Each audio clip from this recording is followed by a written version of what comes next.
Selamat sore, jumpa kembali dengan Prof. Faisal Santiago, Direktur Pasca Sarjana Universitas Borobudur. Pada sore hari ini kita akan bincang santai dengan tamu yang istimewa. Beliau juga adalah seorang public figure dan kebetulan pada saat ini juga sedang mengambil pendidikan doktor hukum di Universitas Borobudur. Saya perkenalkan, selamat sore Bang Ifdal Kasim. Selamat sore Prof. Terima kasih atas kehadirannya di bincang sore hari ini. Sama-sama Prof. Bang Ifdal Kasim ini terkenal sebagai aktivis HAM. Beliau adalah Ketua Komnas HAM tahun 2007 sampai tahun 2012. Jadi tidak salah kalau sore hari ini kita akan berbicara mengenai HAM di Indonesia. Ya. Bang Ifdal, Ya. apa sih sebenarnya HAM itu? Ya, secara sederhana sebetulnya adalah bentuk untuk bagaimana orang saling menghargai orang lain. Itu sebetulnya esensi hak asasi manusia. Oke. Sehingga agar esensi manusia itu diakui, maka kemudian dibuatlah instrumen hukumnya. Nah, misalnya secara internasional, karena ada pengalaman kejahatan oleh Hitler dan Jepang dan Italia, Mussolini, kita tahu ada pembantaian massal oleh Nazi. Nah, agar tidak mengulang kesalahan ini, kemudian masyarakat internasional yang waktu itu PBB baru saja dibentuk tahun 45, dan kemudian pada tahun 48 PBB berhasil menyepakati satu standar moral bersama secara internasional bagaimana hak asasi ini menjadi ukuran bagi setiap negara yang ada pada masa itu. Ya. Sekarang jumlah negara lebih banyak daripada pada tahun 45 itu. Sekarang jumlah negara hampir 200-an. Nah, hak asasi manusia ini menjadi kode bersama sebagai pedoman berperilaku. Nah, karena itu setiap negara kemudian bisa diminta pertanggungjawabannya secara internasional oleh PBB. Karena Deklarasi Universal Hak Asasi Manusia itu Betul.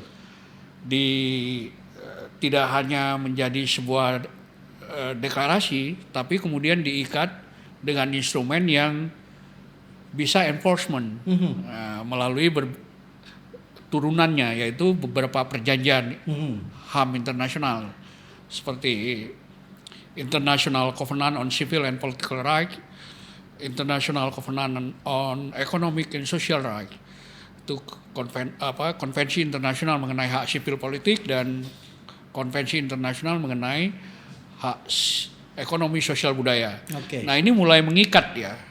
Nah, setelah dua instrumen penting ini kemudian lahir berbagai instrumen.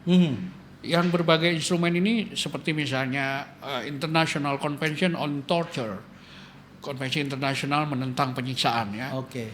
Itu sama dengan hak sipil politik, itu di dalam perjanjian itu ada sekaligus disepakati berdirinya komite untuk melaksanakan isi perjanjian ini. Sama dengan anti penyiksaan juga ada komitenya. Ya. Nah, komite inilah yang nanti akan bekerja mengevaluasi setiap tahun ketertundukan masing-masing negara terhadap isi perjanjian ini. Oke. Jadi dia menjadi enforcement, tidak lagi sebagai satu standar moral. Gitu. Nah, ini yang kita kemudian sebagai Indonesia baru menjadi bagian dari rejim internasional hak asasi manusia ini setelah kita mengalami reformasi.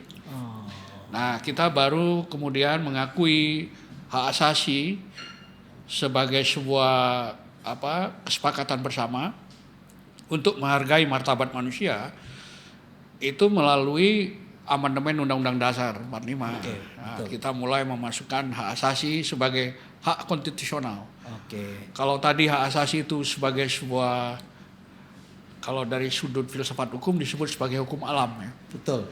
Jadi begini, Bang Ifdal ya. Jadi Ya. kalau sering dibicarakan masyarakat itu adalah yang sederhananya saja adalah saling menghormati Iya. sesama makhluk hidup yaitu manusia. Manusia. Pada prinsipnya itu gitu kan. Ya. Tapi kan begini Bang Ifdal ya.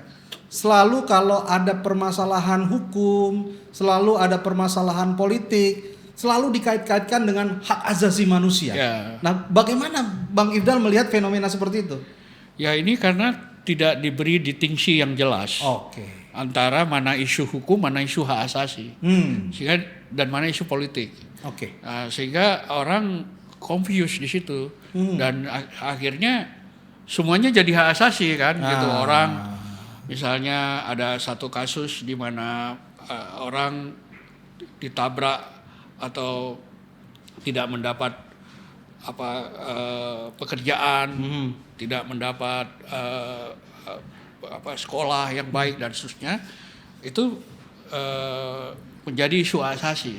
Oke. Ya, padahal kan sebelum kita melihat isu hak asasi itu kan kita pertama harus melihat dulu apa yang sudah dilakukan, ya kan, oleh misalnya pemerintah dalam hal ini. Betul. Atau negara dalam hal ini, sehingga tidak semua mudah disebut satu peristiwa itu sebagai pelanggaran hak asasi manusia. Iya, sebentar hak asasi, hak asasi. Betul. Jadi memang esensinya itu adalah hak asasi. Oke. Cuma kemudian negara ini kan membangun satu bangunan hukum untuk menegakkan hak asasi. Betul. Nah, misalnya bagaimana melindungi hak untuk hidup, the right to life. Untuk melindungi hak atas hidup ini, negara punya tanggung jawab untuk memasukkan ke dalam kitab undang-undang hukum pidananya ancaman hukuman terhadap orang yang menghilangkan nyawa orang lain. Oke. Nah, itulah artinya negara sudah melaksanakan kewajibannya. Dan negara hadir di dalamnya kan, Ya, dengan adanya undang-undang. Otomatis kan negara udah hadir. Jadi dengan demikian kita bisa mengatakan the right to life di Indonesia itu sudah dilindungi, baik di dalam KUHP dan seterusnya. Begitu juga terhadap penyiksaan. Itu juga ada di dalam KUHP. Siapa menyiksa orang lain akan kena ancaman hukuman seperti itu. Nah, dia baru menjadi isu hak asasi ketika negara yang ada di dalamnya tadi itu tidak melakukan apapun. Misalnya ada orang dibunuh, polisi sebagai penegak hukum yang ada di depan dalam penegakan hak asasi ini kan sebetulnya polisi itu ada di garda depan. Nah, kalau dia tidak meneruskan peristiwa ini, tidak memproses secara hukum, di situ baru kita sebut ada pelanggaran hak asasi. Artinya adalah pelanggaran hak asasi itu adalah ketika negara gagal memenuhi kewajibannya itu, yaitu memproses secara hukum ini. Jadi bukan pada peristiwanya sendiri. Jadi tidak melindungi warga negara, warga masyarakat yang secara hukum diatur oleh Undang-Undang Dasar 45. Apabila negara tidak bisa menjalankan atau memberikan perlindungan, itu berarti ada suatu pelanggaran. Ada situ baru ada isu hak asasinya. Tapi kalau orang misalnya kan sering sekali berurusan dengan polisi, kan? Kemudian ada tindakan yang berlebihan dari polisi. Itu disebut sebagai pelanggaran hak asasi, ya kan?